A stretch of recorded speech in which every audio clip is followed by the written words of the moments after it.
조선이라는 나라 알고 보면 참 드라마 같은데요. 그 중에서도 한 인물의 이야기는 정말 영화 같아요. 바로 세종대왕 이도. 그의 파란만장한 일대기 지금부터 한번 들어보시죠. 이 이야기는 단순한 역사적 사실의 나열이 아니라 한 인간이 시련을 극복하고 위대한 성군으로 거듭나는 감동적인 성장 드라마라고 할 수 있습니다. 그의 삶의 궤적은 오늘날 우리에게도 많은 영감과 교훈을 안겨주죠. 이야기는 1397년 태조 이성계가 세운 조선의 수도 한양에서 시작됩니다. 당시 왕이었던 태종 이방원과 그의 왕비 원경왕후 민씨 사이에서 셋째 아들로 태어난 이도는 어쩌면 왕위와는 거리가 멀어 보이는 운명을 가지고 있었죠. 왕세자의 자리는 당연히 맏아들인 양녕대군의 몫이었고 둘째인 효령대군도 있었으니 셋째 이도가 왕이 될 거라고는 아무도 상상하지 못했을 겁니다. 하지만 운명은 때로 예측할 수 없는 방향으로 흘러가기 마련이죠. 어린 시절부터 이도의 남다른 재능과 학문에 대한 열정은 주변 사람들을 놀라게 했습니다. 그는 책이라면 사족을 못 쓰는 학구파였어요. 밤낮으로 책을 읽다 눈병이 나기도 하고 심지어 아버지 태종이 이제 그만 쉬어라 라며 어명으로 모든 책을 뺏었을 때도 그는 몰래 숨겨둔 책을 찾아 읽는 집념을 보였죠. 이런 모습은 냉철하고 현실적인 아버지 태종의 눈에도 깊은 인상을 남겼습니다. 태종은 겉으로는 엄격했지만 속으로는 셋째 아들 이도의 비범함을 알아보고 있었던 거예요.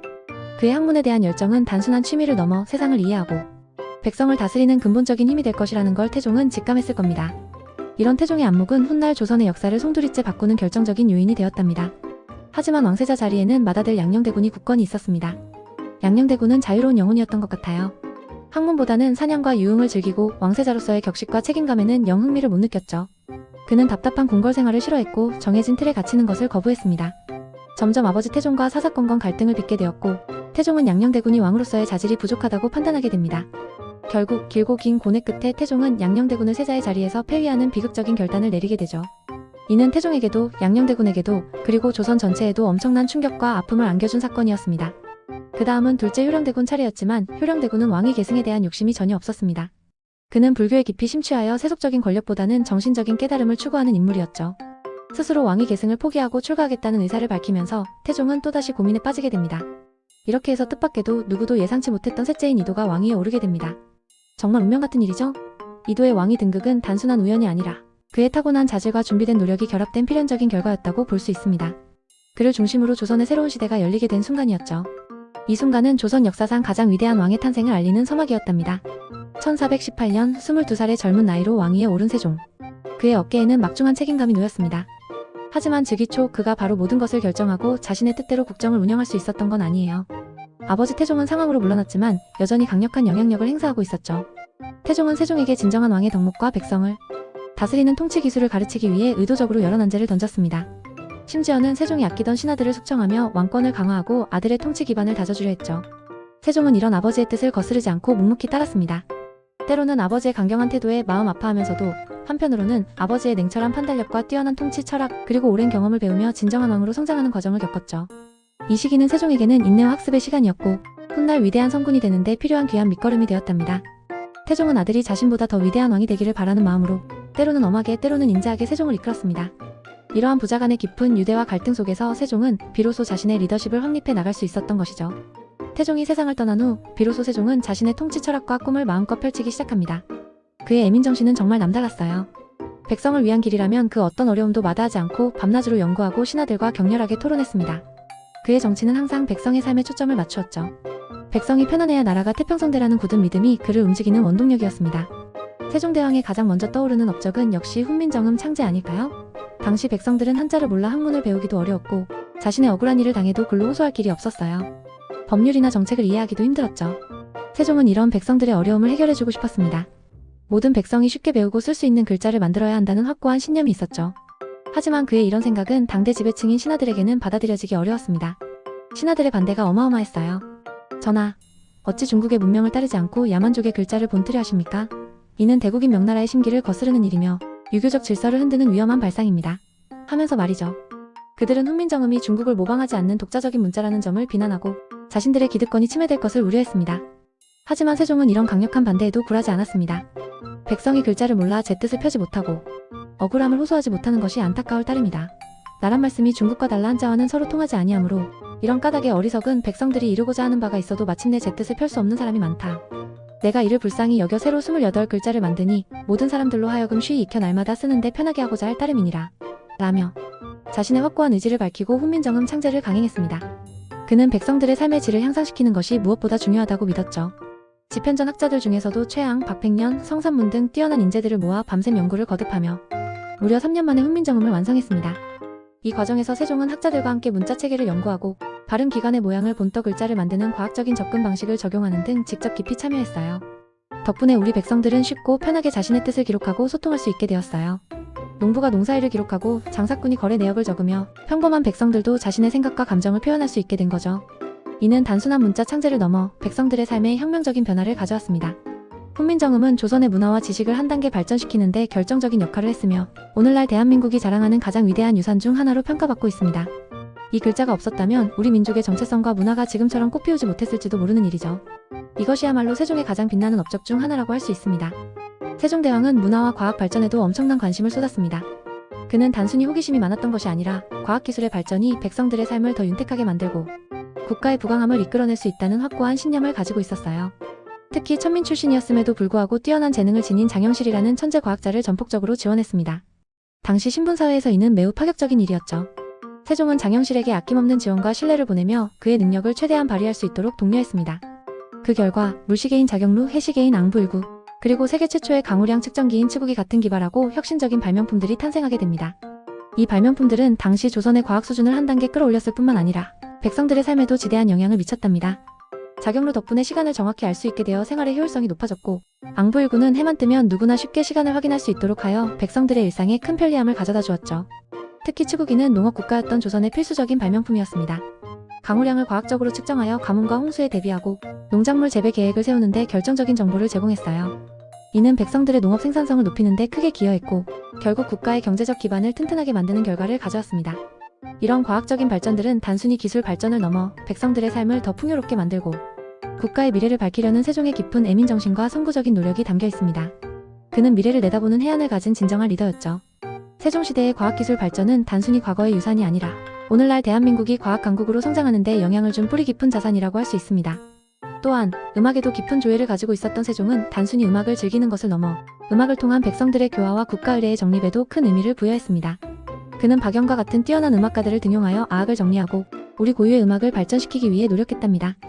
중국의 음악을 무조건적으로 따르기보다는 우리 민족의 정서에 맞는 음악을 만들고자 했죠. 새로운 악기들을 만들고 전통 악기를 개량하여 더욱 풍성한 소리를 낼 수 있도록 했으며 음악 이론을 정립하는 데도 힘썼어요. 그는 음악이 백성들의 정서를 순화하고 국가 의례를 더욱 품격 있고 성대하게 만드는 데 중요한 역할을 한다고 믿었던 거예요. 직접 악보를 만들고 정간보라는 독자적인 기보법을 창안하기도 했으니 그야말로 예술과 과학을 아우르는 팔방미인이었습니다.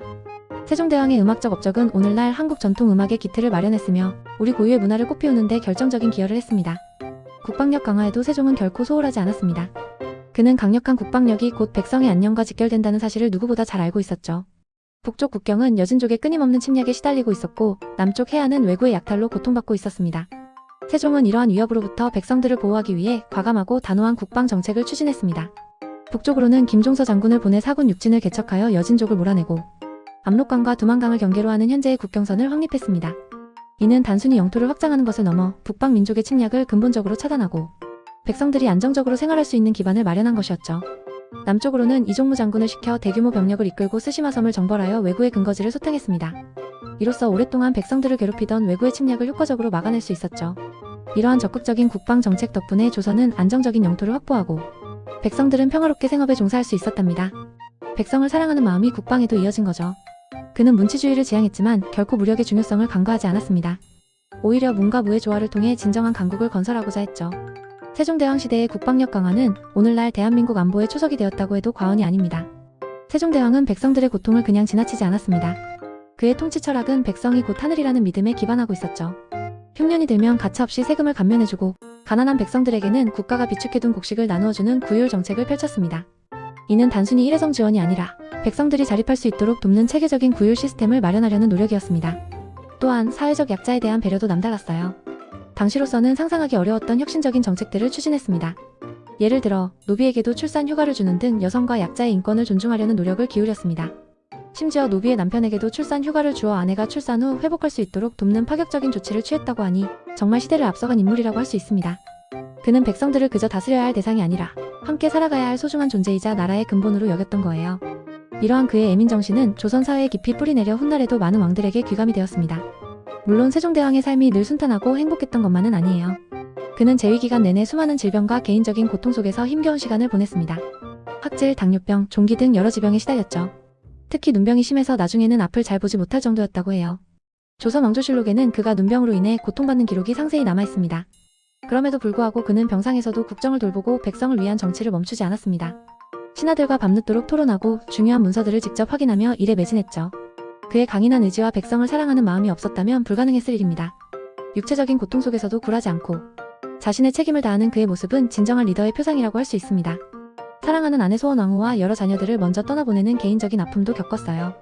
특히 어린 아들들을 잃었을 때는 슬픔에 잠겨 한동안 정사에 집중하기 어려울 정도였다고 합니다. 왕으로서의 의무와 한 가정의 가장으로서의 슬픔 사이에서 그는 수많은 고뇌를 했을 거예요. 하지만 그는 개인적인 슬픔을 딛고 다시 일어서서 나라를 위한 책임을 다했습니다. 이러한 인간적인 고뇌와 역경 속에서도 굴하지 않고 묵묵히 자신의 길을 걸어갔던 그의 모습은 오늘날 우리에게도 큰 울림을 줍니다. 그의 삶은 단지 위대한 업적의 연속이 아니라 한 인간이 감당해야 했던 고난과 그를 이겨낸 불굴의 의지가 담겨있는 드라마와 같은 것이죠. 재위 32년 만인 1450년 54살의 나이로 세종대왕은 파란만장했던 삶을 마감하고 세상을 떠납니다. 그의 서거는 조선 백성들에게 크나큰 슬픔을 안겨주었지만 그가 남긴 유산은 영원히 빛나고 있습니다.